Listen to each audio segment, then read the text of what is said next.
Hi everyone, and welcome to another episode of Grassroots Racer.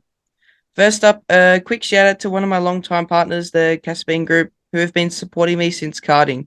They're a Melbourne-based company who specialise in excavation, drainage, plant hire, and drain cleaning. Check out the link in the website and the Facebook page in the write-up. If you need any services, it's a great business who can tackle any job, big or small. Now, on to tonight's show. Instead of being one guest, I'm lucky and this week and have the opportunity to speak with two.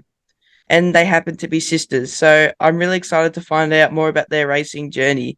Dirt buggies, which is, an off-road form of racing, and it's pretty unique and something I know nothing about. So to find out more, I welcome Rianna and Mia. How are you both tonight? Good, good. How are you? I'm great, and thanks for both being on the show. And maybe since, there's two of you on, if you want to take it in turns in how you started out racing and how long you've been involved in motorsport. Well, we basically started at the same time. Yeah. We started this year, so that's pretty much it, really. We've had buggy since we were young, and just grown up with it and wanted to race for years, but we weren't in the position to do so. So this year we got a buggy, and yeah, we just started racing. Yeah, so you said it's been a part of your family for a long time. Was there anyone before you who raced? Nah, dad raced like just motorbikes when he was younger, but not Yeah, four wheels, no. yeah. Well, Rihanna, I know you did both soccer and cricket as well. Was that at state level? Yeah, yeah. Oh, Yep. soccer wasn't, but cricket was, yeah, yeah. Right. And what part of Australia are you guys from? Darwin. hmm Uh, is the off-road buggy racing done in all states of Australia or just up north? no, so we don't have a club up here, so we have to drive to Alice for each race. So it's 50, is it 15? 15 out, 13, 15 hours to go to the nearest race. So yeah, yeah. Yeah, very long drives. And, how do you guys cope with driving for that long just to, drive your buggies around and have a lot of fun? We get used to it after a while. Yeah, Mm. like we've been doing road trips for ages, so like the driving's not too like bad, but when you only go there for a day and a bit of racing, it just, goes real quickly.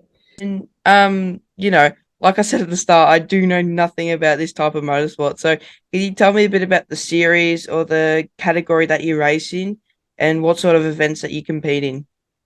Yeah, yeah. So only done three races this year. We did both rounds of NT titles, which is in Alice Springs, and we did one in South Australia. We did the Love Day, just to get our points up for Finke next year, which is the only reason we started racing. We bought the buggy, and then it would have been a month later they changed the regs to say that you need so many points to race. So then this has dragged on for like a lot longer than it was originally planned to. So we had to do two rounds of a national or NT titles and then do a national series, which was Love Day was one of them. And then we got to do another NT titles next year to get the points to race. So yeah, yeah. And Yeah. yeah, we're in the side by side turbo class. Yeah. Yeah. Mm. And how long do the events go for? Sometimes days, hours. So the ones we've done, they go for a day and a half. They're usually, is it four races? 4 or 5. 4 or 5 races per weekend. The Alice Springs one, the track's 45 Yeah, Ks 45. a lap. I think Love Day was 40, yeah, Ks a lap. And so some of the races you do 2 laps, some of them are night races. Yeah, so it just sort of changes things up a little bit. And yeah. And I'll get to this a bit more later on, but Mia, you do the navigation. So how many books of notes would you have, and do they change every time you go back to a certain event? Um, go. Oh, we don't actually run the books. We tried getting a GPS system, but it was just not like we don't really go off notes or anything. No. We just look ahead and just drive, I guess. I don't know. Like, and to do it, you sort of need to map the track out each time. But for NT titles, you don't get the opportunity to track it out and do all that. So, I mean, for NT titles, it wasn't a big deal. But for Love Day, where we got the lap before the actual race, obviously it's a national round, so a lot of people were doing it. It definitely would have been helpful then, because it was quite a difficult sort of track, and you're going, you know, a bit faster, and you know, it was a bit more rocky.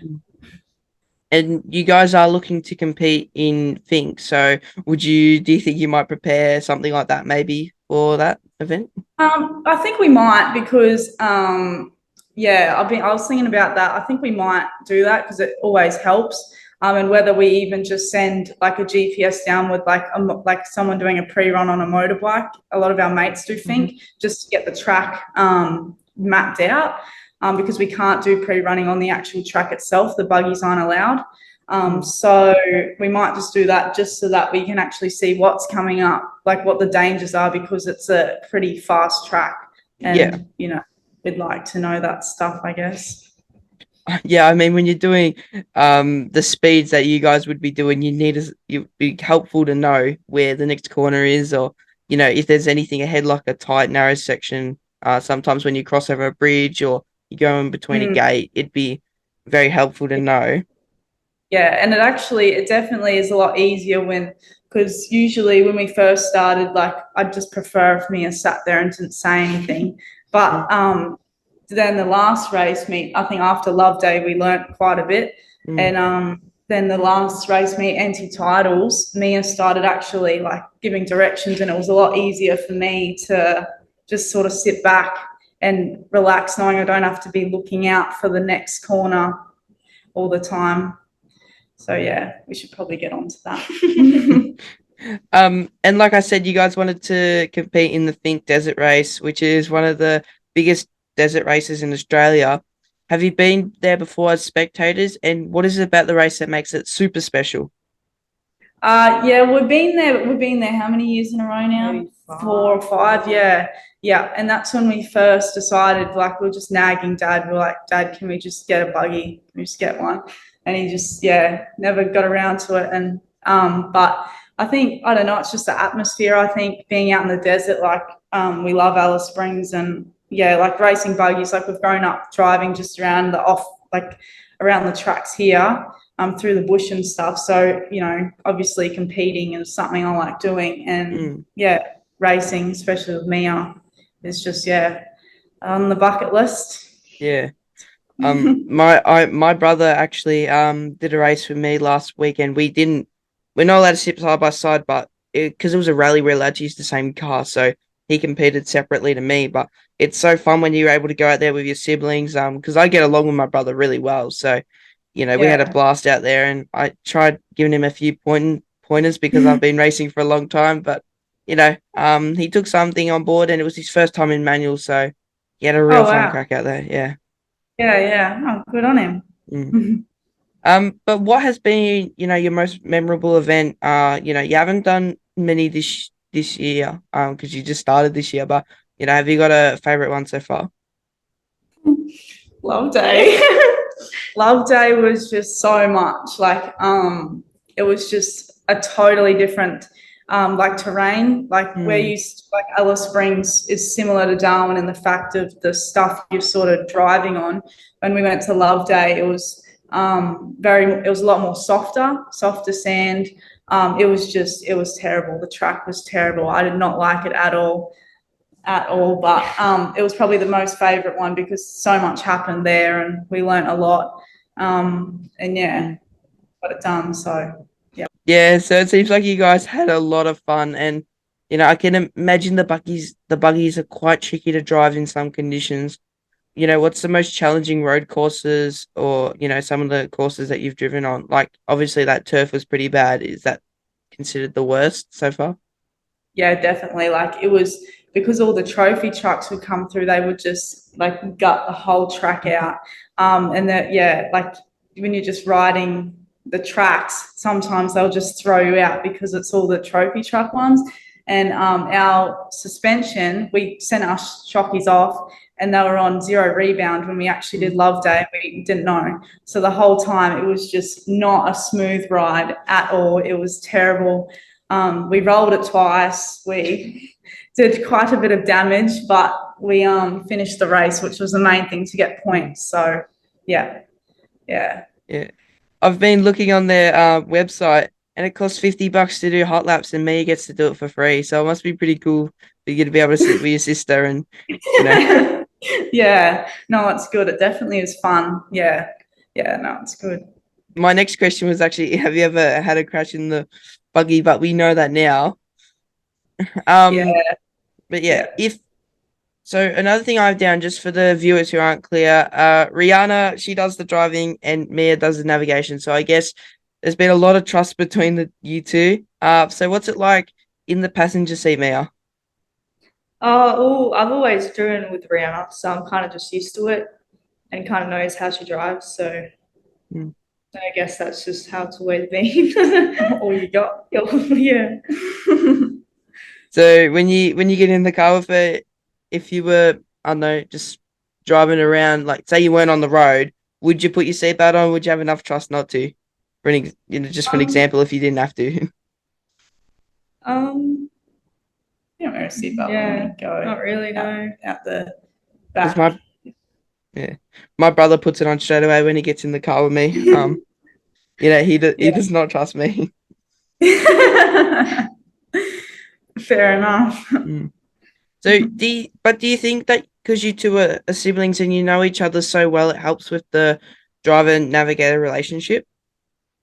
I think so, and I think because Mia has been in situations where like I've lost it through trees and everything, and I've seemed to handle it like well. I think that she knows that the situation can't really like touch wood, it can't really unless it's really bad. Like I can sort of handle it, like it'll be fine, sort of thing. But I don't know. You're the navvy, so I don't know. There's no way I'd sit next to Mia driving. That's for sure. Like I would not be a good passenger at all. I think it's just I'm used to you driving. Yeah. Don't know how to do it. And you do have the number 629 on your car. Where did that number come from? Well, we originally had 691, but the guy who we bought it off, one of the previous owners, we found out we both had the same number. It hadn't been changed over, so we had to choose a new number. And we had to have 6 because that's the start of our class. And your favorite number is like 23 and mine's 19. So we just put 2 and 9. So 629, I guess. Yeah. And we got it. So yeah. So yeah, lots of people obviously have different numbers, and it's based off certain special events, or even mine's just my birthday, the 4th of the 6th. So numbers come from everywhere. It's pretty cool. But do you guys work on the buggy, or do you have a crew that also helps out? So it's definitely mainly Dad. Definitely, like he puts work aside and he'll spend hours in there.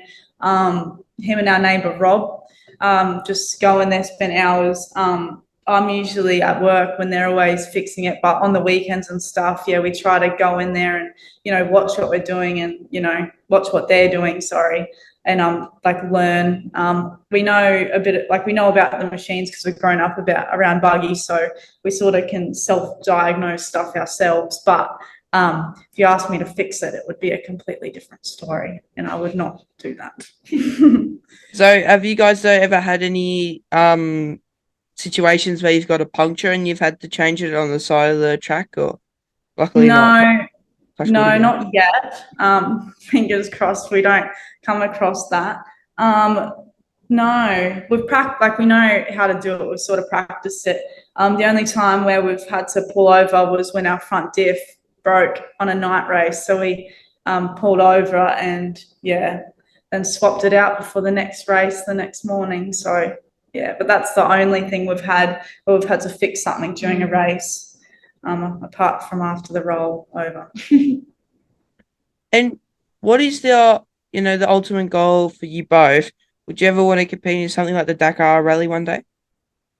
Our main goal is to race Fink. Yeah. I don't know how far we're gonna like take it after that, because like we just bought the buggy to race Fink and then we were gonna get rid of it. But it's an expensive sport to do. So I don't know, but we'll just see how we go. I think after Fink we'll sort of know what we want to do. But yeah, the main thing for now is just to race Fink for us. Yeah. Well, I know the motorsport bug bites pretty hard, so you might not be able to get rid of it once you do think. But most forms of motorsport can be quite expensive, like you just mentioned. So the more you compete in, some of the bigger events, is it the same car, like the same form of racing in the bigger events, or do you have to change it up a little bit? Yeah, no, it's the exact same. Yeah, we just leave everything the same. Everything's run the same. Obviously at like national levels, everything's a little bit more organized with all the other cars. But yeah, no, for us, it's just the same. Yeah. Yeah. And for you both to compete in Think next year, are you looking for some more sponsors to help make that happen? Yeah, we are. Yeah, well, I think we're gonna start sending like emails and stuff out sort of within the next month to try and get some, because it is very expensive. And we're doing a very good job at emptying Dad's pockets, so he's not too happy about that. But yeah, no, we definitely are. So if there's anyone out there that wants to, let us know. Yep. So I'll put their social media pages below so you guys can go to them, message them, and talk about sponsorship, because it is very expensive motorsport, and if you can help them out, they're looking to do their dream next year. So talking of sponsors, do you have any current partners that you'd like to thank? Yes. Our main one's Rhino Diesel Services. We have Coleman's Printing, NT Link, Komatsu's a really good one. Luke Phenom Gym, Coleman's Printing, CTV Contracting. Yeah, they've all been a great help. Yeah. And Mum and Dad. And what social media platforms can the viewers follow your progress? We have Facebook, it's just Carlson Racing 629, and then there's Instagram, Carlson Racing 629. So it's the same across, just Facebook and Instagram at the moment. Yeah. Well, thank you guys so much for speaking to me tonight. I've learned a lot about off-road racing, and it sounds like it's a lot of fun, and I wouldn't mind giving it a go if I ever got the chance. Yeah. I really hope you guys get into Think next year, and make sure everyone go follow Carlson Racing 629 to follow Rianna and Mia's progress. Although it's getting towards the end of the year, my racing is still going on. So for anyone racing this week, remember to drive fast and take chances safely, of course. Thanks again, Rianna and Mia. It's my first time interviewing two sisters who race together, so it was really awesome having you both on the show. Awesome. Thank you for having us. Yeah. Thank you.